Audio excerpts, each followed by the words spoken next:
ପିଲାମାନେ ଆଜି ଆମେ ଆମ ଷଷ୍ଠ ଶ୍ରେଣୀ ଆମ ସାହିତ୍ୟ ବହିର ଏକ ସୁନ୍ଦର ବିଷୟ ପଢ଼ିବା ଅଲିମ୍ପିକ୍ କ୍ରୀଡ଼ା। ପିଲାମାନେ ଅଲିମ୍ପିକ୍ କ୍ରୀଡ଼ା ହେଉଛି ବିଶ୍ୱର ସର୍ବବୃହତ କ୍ରୀଡ଼ା। ବୁଝିହେଲା, ଏଇ ବହୁତ ପୁରାତନ ଏବଂ ଦେଖିଥିବ ଯେତେବେଳେ ଅଲିମ୍ପିକ୍ ମେଡ଼ାଲ ଆମ ଦେଶରୁ କିଏ ବି ହେଲେ ଜିତିବାକୁ ଆସେ ତାକୁ ବହୁତ ବହୁତ ପଇସା ପୁରସ୍କାର ରାଜ୍ୟ ସରକାର ବା ଦେଶ ସରକାର ଡିକ୍ଲେୟାର କରନ୍ତି। ତାହେଲେ ପିଲାମାନେ ଏଇ କ୍ରୀଡ଼ା ତା ବିଷୟରେ ପଢ଼ିବା ଏହାକୁ ଲେଖିଛନ୍ତି ବୀରେନ୍ଦ୍ର କୁମାର ସାମନ୍ତରାୟ। ଦେଶ ଦେଶ ମଧ୍ୟରେ ମୈତ୍ରୀ ଏବଂ ସମ୍ଭାବ ପ୍ରତିଷ୍ଠା ପାଇଁ କ୍ରୀଡ଼ା ହିଁ ମୁଖ୍ୟ ଭୂମିକା ଗ୍ରହଣ କରି ଆସିଛି। ପିଲାମାନେ ଆମେ ଯଦି ଗୋଟିଏ ଦେଶରୁ ଅନ୍ୟ ଦେଶକୁ ଭଲ ସମ୍ପର୍କ ତିଆରି କରିପାରିବା ତାହେଲେ ଗୋଟେ କ୍ରୀଡ଼ା ମାଧ୍ୟମରେ ଆମେ ତିଆରି କରିପାରିବା ବୋଲି ବହୁ ପୁରାତନରୁ କ୍ରୀଡ଼ା ଗୋଟେ ମୁଖ୍ୟ ଭୂମିକା ହିସାବରେ ଗ୍ରହଣ କରିଆସିଛି। ଏହି କ୍ରୀଡ଼ା ଯୁବ ସମାଜକୁ କେବଳ ଅଗ୍ରଗାମୀ ହେବା ପାଇଁ ପ୍ରେରଣା ଯୋଗାଇ ନଥାଏ, ଏହା ଶରୀର ଗଠନ ତଥା ଶୃଙ୍ଖଳା ଶିକ୍ଷା ଦିଗରେ ମଧ୍ୟ ସହାୟକ ହୋଇଥାଏ। ଇଏ କେବଳ ପିଲାମାନେ ଆମକୁ ଆଗକୁ ନେବାକୁ ସହାୟକ ହେଉନି, ଗୋଟେ ଡିସିପ୍ଲିନ୍ ଲାଇଫ୍ ଶୃଙ୍ଖଳା ଜୀବନଯାପନ ଆମକୁ ଏହି କ୍ରୀଡ଼ା ଶିଖାଇଥାଏ। ଜାତି ଧର୍ମ ବର୍ଣ୍ଣ ନିର୍ବିଶେଷରେ ଏହା ସମସ୍ତଙ୍କୁ ଏକତା ରଜ୍ଜୁରେ ବାନ୍ଧି ଦେଇଥାଏ। ସେଥିପାଇଁ ପୃଥିବୀର ବିଭିନ୍ନ ଦେଶର ବିଭିନ୍ନ ସମୟରେ ନାନା ପ୍ରକାର କ୍ରୀଡ଼ା ଉତ୍ସବମାନ ଆୟୋଜିତ ହୋଇଥାଏ। ପିଲାମାନେ ତମେମାନେ ମୋତେ କହିଲ ବିରାଟ କୋହଲିର ଜାତି କ'ଣ? ଜାଣିଛ କି? ଜାଣିନ ନା? କ'ଣ ପାଇଁ ଜାଣିନେ? କାରଣ ଜାତି ଧର୍ମ ବର୍ଣ୍ଣ ସବୁଠୁ ଉପରେ ଏଇ କ୍ରୀଡ଼ା। ବୁଝିପାରୁଛ ତ? ଯେତେବେଳେ ଆମେ ଗୋଟେ ଭଲ ପୋଷ୍ଟକୁ ପିଲାମାନେ ପଳେଇବା ଆମର ଜାତି ପଚରା ଯିବନି। ବୁଝିହେଲା? ମନେକର ଆମେ ହେଉଛନ୍ତି ଗୋଟେ କଲେକ୍ଟର, ଆମକୁ ପଚାରିଯିବ କି ଆମ ଦେଶ ବର୍ତ୍ତମାନ ଭାବିଲ ଆମ ରାଜ୍ୟର ମୁଖ୍ୟମନ୍ତ୍ରୀ, ତାଙ୍କ ଜାତି କ'ଣ? ଭାବିଲ, ଏଇ ଜାତି ପ୍ରଥା ପୁରୁଣା କାଳ ଲୋକମାନଙ୍କର ଅନ୍ଧବିଶ୍ୱାସ, ଏହାକୁ ଆମ ମନରୁ ଦୂରେଇ ଦେବା ତାହେଲେ ଆମେ ଗୋଟେ ଭଲ ମଣିଷ ହୋଇପାରିବା। ସବୁ ମଣିଷ ଏକ। ଏଠି କଳା ଗୋରାର ଭେଦଭାବ ନୁହେଁ। ଯିଏ କଳା ତା ମାଂସଟାକୁ କାଟିଲେ ବି ସେଇ ମାଂସ ବାହାରିବ, ଯିଏ ଗୋରା ତାକୁ କାଟିଲେ ବି ସେଇ ମାଂସ ବାହାରିବ। ହଁ କି ନାହିଁ ପିଲାମାନେ? ମୋର ନାକ ଯେମିତିଆ ତାର ନାକ ସେମିତିଆ। ଖାଲି ମୁଁ ଟିକେ ଗୋରା ମାନେ ଧଳା ଦେଖାଯାଉଛି, ସିଏ ଟିକେ କଳା ଦେଖାଯାଉଛି। ଭାବିଲ ଏଇଟା ଗୋଟେ ରଙ୍ଗର ପରିବର୍ତ୍ତନ। ଏଇଥିରେ ଆମେ ଭେଦଭାବ କରିବା କି? ଯଦି ଏଇଥିରେ ଆମେ ଭେଦଭାବ କରିବା ତାହେଲେ ଆମେ ଏଇ ପାଠ ପଢ଼ିକି ପାଠର କିଛି ମୂଲ୍ୟ ନାହିଁ ପିଲାମାନେ। ବୁଝିପାରୁଛ ତ? ତାହେଲେ ଜାତି ଧର୍ମ ବର୍ଣ୍ଣ ସବୁଠୁ ଉପରେ ହେଉଛି ମଣିଷ। ଆମେ ପ୍ରଥମେ ଗୋଟେ ମଣିଷ। ମୁଁ ଯଦି ଗୋଟେ ମଣିଷ, ସିଏ ମୋର ଗୋଟେ ମଣିଷ ହେଲା, ସିଏ ମୋର ଭାଇ। ବୁଝିପାରୁଛ? ସେଇଭଳି। ତାହେଲେ ଏସବୁ ଗୁଡ଼ିକ ମଧ୍ୟରେ ଅଲିମ୍ପିକ୍ କ୍ରୀଡ଼ାକୁ ସର୍ବଶ୍ରେଷ୍ଠ ବୋଲି ଗ୍ରହଣ କରାଯାଇଛି। ଏହା ହେଉଛି ଏକ ଆନ୍ତର୍ଜାତିକ କ୍ରୀଡ଼ା ପ୍ରତିଯୋଗିତା ହେଲା, ମାନେ ପୁରା ବିଶ୍ୱର ସମସ୍ତେ ଖେଳିବେ ଏବଂ ଏଥିରେ ଯେଉଁମାନେ ବିଜୟୀ ହୁଅନ୍ତି ସେମାନଙ୍କୁ ବିଶ୍ୱର ଶ୍ରେଷ୍ଠ ଖେଳାଳି ଭାବେ ସମ୍ମାନ ଦିଆଯାଏ। ପ୍ରାଚୀନ ଗ୍ରୀସ୍ ଦେଶ ହେଉଛି ଅଲିମ୍ପିକ୍ କ୍ରୀଡ଼ାର ଜନ୍ମସ୍ଥଳୀ। ବୁଝିପାରୁଛ? ଗ୍ରୀସ୍ ଖ୍ରୀଷ୍ଟପୂର୍ବ 726ରେ ସେହି ଦେଶରେ ପ୍ରଥମ କରି ଏହା ଅନୁଷ୍ଠିତ ହୋଇଥିଲା। ଏହାର ଆରମ୍ଭ ସମ୍ପର୍କରେ ନାନା ପ୍ରକାର କାହାଣୀ ପ୍ରଚଳିତ ଅଛି। କେତେକ କହନ୍ତି ସେତେବେଳେ ଗ୍ରୀସ୍ର ଅଲିମ୍ପସ୍ ନାମକ ପାହାଡ଼ ଉପରେ ଗ୍ରୀକମାନଙ୍କର ପ୍ରସିଦ୍ଧ ଦେବତା ଜିଉସ୍ ପୂଜା ପାଉଥିଲେ। ବୁଝିହେଉଥିଲା ଏ ଖେଳ କ'ଣ ପାଇଁ ଆରମ୍ଭ ହୋଇଥିଲା? ପିଲାମାନେ ତାର କେତେ କାହାଣୀ ଅଛି। କାହାଣୀଟି ହେଲା, ଯେତେବେଳେ ଗ୍ରୀସ୍ର ଅଲିମ୍ପସ୍ ନାମକ ଗୋଟେ ପାହାଡ଼ ଥିଲା ଏବଂ ସେଇଠି ଜିଉସ୍ ଦେବତା ପୂଜା ପାଉଥିଲେ, ତାଙ୍କୁ ଭକ୍ତି ଓ ସମ୍ମାନ ଜଣାଇବା ଉଦ୍ଦେଶ୍ୟରେ ପ୍ରତି 4 ବର୍ଷରେ ଥରେ ଲେଖାଏଁ ସେଠାରେ ଏକ ବିରାଟ ମେଳାର ଆୟୋଜନ କରାଯାଉଥିଲା। ଏହି ମେଳାରେ ଯୋଗ ଦେଉଥିବା ଯୁବକମାନଙ୍କ ମଧ୍ୟରେ କ୍ରୀଡ଼ା ପ୍ରତିଯୋଗିତା ଅନୁଷ୍ଠିତ ହେଉଥିଲା। ଏହା ଅଲିମ୍ପିକ୍ କ୍ରୀଡ଼ା ନାମରେ ପରିଚିତ ଥିଲା। ଆଉ କେହି କହନ୍ତି ପ୍ରାଚୀନ ଗ୍ରୀସ୍ର ଆଲଫିୟସ୍ ନଦୀ କୂଳରେ ଥିବା ଅଲିମ୍ପିଆ ନାମକ ଏକ ବିରାଟ ପଡ଼ିଆରେ ଏହି କ୍ରୀଡ଼ାର ଆୟୋଜନ ହେଉଥିଲା। ଏହା 5 ଦିନ ପର୍ଯ୍ୟନ୍ତ ଚାଲୁଥିଲା। ଏହା ମଧ୍ୟ ଗ୍ରୀକ୍ ଦେବତା ଜିଉସ୍ଙ୍କ ସମ୍ମାନାର୍ଥେ ଅନୁଷ୍ଠିତ ହେଉଥିଲା। ଅଲିମ୍ପିଆ କ୍ରୀଡ଼ା ପଡ଼ିଆରେ ଅନୁଷ୍ଠିତ ହେଉଥିବାରୁ ଏହାର ନାମ ଅଲିମ୍ପିକ୍ କ୍ରୀଡ଼ା। ବୁଝିପାରୁଛ ତ? ଏରା ସବୁ ଆମର କାହାଣୀ ଅଛି। ଅଲିମ୍ପିଆ କ୍ରୀଡ଼ା ରହୁଥିବାରୁ ଏହା ହେଉଛି ଆମର ଅଲିମ୍ପିକ୍ କ୍ରୀଡ଼ା। ବୁଝିପାରୁଛ ତ?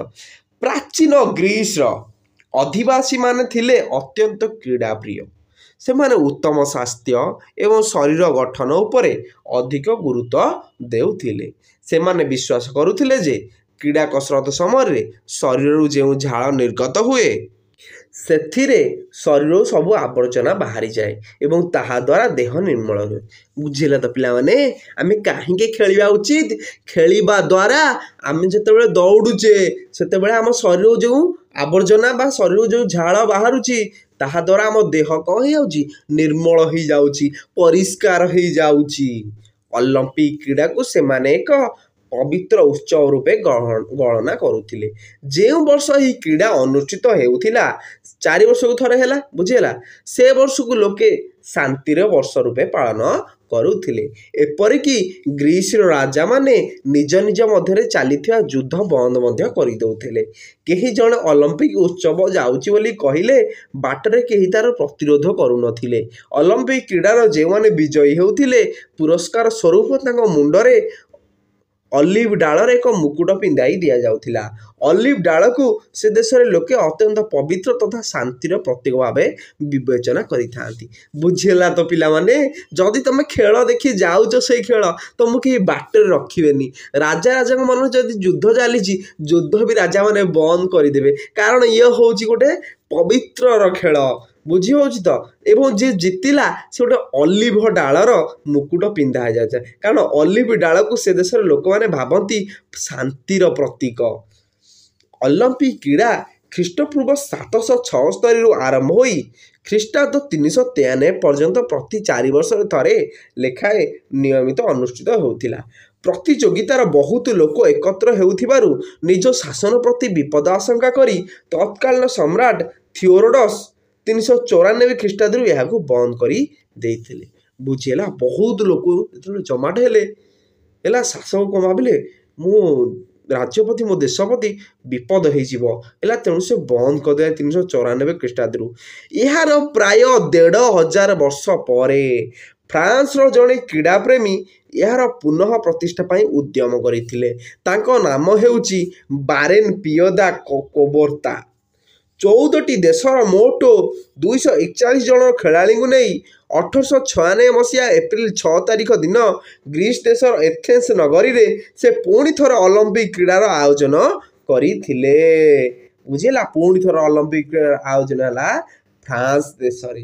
ହେଲା, 14ଟି ଦେଶର ମୋଟ 241 ଜଣ ଖେଳାଳି ଏଥିରେ କ'ଣ ପାର୍ଟିସିପେଟ୍ କରିଥିଲେ। ଏହା ହେଉଛି ଆଧୁନିକ ଅଲିମ୍ପିକ କ୍ରୀଡ଼ାର ଜନ୍ମଦିନ। ବୁଝିହେଲା?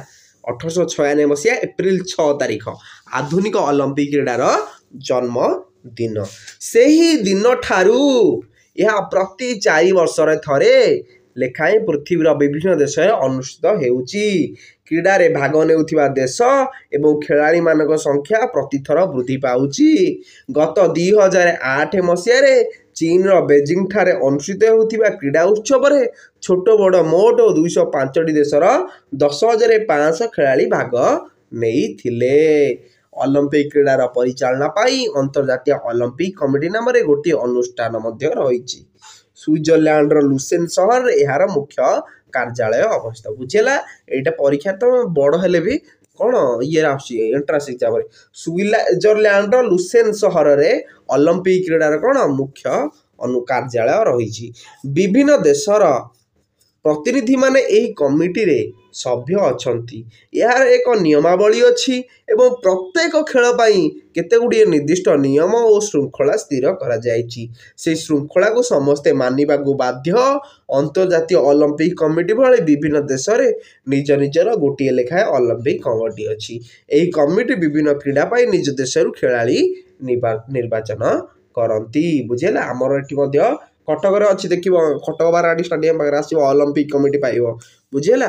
ସେମାନେ ଖୋଜି ଖୋଜି ନିଅନ୍ତି, ବାଛି ବାଛି ଖେଳାଳିମାନେ ନିଅନ୍ତି। ଆମ ଦେଶର କ'ଣ ବହୁତ ପ୍ରସିଦ୍ଧ ନାଁ ଶୁଣିଥିବ, ନୀରଜ ଚୋପ୍ରା ହେଲା, କିଏ ଜାଭେଲିନ୍ ଥ୍ରୋ, ବହୁତ ପ୍ରକାର ଖେଳ ଅଛି ପିଲାମାନେ। ତମେମାନେ ଯେଉଁଥିରେ ଇଣ୍ଟରେଷ୍ଟ ଲାଗିବ ତମେମାନେ ବି ମଧ୍ୟ ଆଗାମୀ ଯାଇକି ଆମ ଦେଶର ସୁନାମ ଅର୍ଜନ କରିପାରିବ। ଖାଲି ପାଠ ପଢ଼ିଲେ ଆମେ ଉପରକୁ ଯିବା ମାନେ ନାହିଁ। ଆମେ ବର୍ତ୍ତମାନ କ'ଣ ପରିସ୍ଥିତି ପରିବର୍ତ୍ତନ ହେଇଯାଇଛି, ଆମେ ଖେଳିକି ମଧ୍ୟ ବହୁତ ଉପରକୁ ଯାଇପାରିବା। ଆମ ଦେଶର ନାଁ ମଧ୍ୟ କରିପାରିବା, ଆମ ଦେଶ ପାଇଁ ଗର୍ବ ଓ ଗୌରବ ହେଇପାରିବା। क्रीड़ा प्रतियोगिता आरंभ होगा पूर्व ग्रीक देवता जिउसक मंदिर अग्नि आनी प्रधान स्टाडियम सम्मुख में जलाई रखा जाए बर्तमान ही कराए पाने ओलंपिक ज्योति बोली कहुए है जिते आरंभ ग्रीक देवता जिउस मंदिर अग्नि आनी कौन प्रधान स्टाडियम सम्मुख में जो स्टाडियम खेल जलाई रखा जाए यहाँ ओलंपिक ज्योति कहुए। ये अग्नि को मशाल धरी विभिन्न देश में शोभा कराए शोभा बेले विभिन्न देशर मशाल को स्वागत कराए। यही प्रतियोगिता नृत्य गीत वाद्य और नाना प्रकार आतसबाजी कार्यक्रम मध्य खूब आडंबर सहकारे आरंभ कराए। जो देश में यह अनुष्ठित हुए से देश शासन मुख्य यहाँ उद्घाटन करती। अंतर्जातिक ओलंपिक कमिटर सभापति सम्मान सहित मंच उपर को पाछटी नियंती। मंच सम्मुख में सर्वप्रथम ग्रीस देशर प्रतियोगी माने वाद्यर ताले ताले शोभा यात्रा करती। देख चल चल जाउछंती आम भारतर जातीय पताका तापरे वर्णमालार क्रम अनुसार अन्य देशर प्रतियोगी माने एवं सर्वशेष आयोजक देश प्रतियोगी माने शोभा यात्रा जाती। प्रतियोगी माने शोभा यात्रा गला बेले निज निज देशर जातीय पताका को भूमि सहित समांतर भाव धरी जाती। जो देश में क्रीड़ा प्रतियोगिता अनुष्ठित होता है से देश में जातीय संगीत गान करा सहित जातीय पताका ओलंपिक पताका उत्तोलन कर उत्सव उद्घाटन कराए। बुझेगा तो पिलाने आम देशर जातीय पताका धरी सब खेलाड़ी मैंने जेबे। ओलंपिक पताकार रंग हूँ धला एवं एथिरे छंदा छंदी हो विभिन्न रंगर 5टी बल बा वृत्त आकृति रही है ओलंपिक चिन्ह पिलाने है ओलंपिक चिन्ह ये 5टी थी। बल गुड़िकर रंग लाल नील सबुज हलदी कला बुझे ये रंग दि जाएनि है मन रखिद लाल नील सबुज हलदी एवं कला। बलय गुड़िक एशिया यूरोप अमेरिका आफ्रिका और ऑस्ट्रेलिया ये 5टी महादेशर प्रतीक है 5टी महादेशर प्रतीक एशिया यूरोप अमेरिका आफ्रिका और ऑस्ट्रेलिया। अंटार्कटिका महादेशर जनबसती नथिबारु निया जाई नाही बुझेला अंटार्कटिका रे केही लोक रहउनांती सेति याकू निया जाई नाही नॉलेडी 6टी थांता बुझेला आ गुटे रही जाई थांता। बल गुड़िक छंदा छंदी हो रहीबार अर्थ हेउची परस्पर मध्य एकता और बंधुत्व रक्षा करवा समस्त मध्य कौन बंधुत्व रक्षा करवा।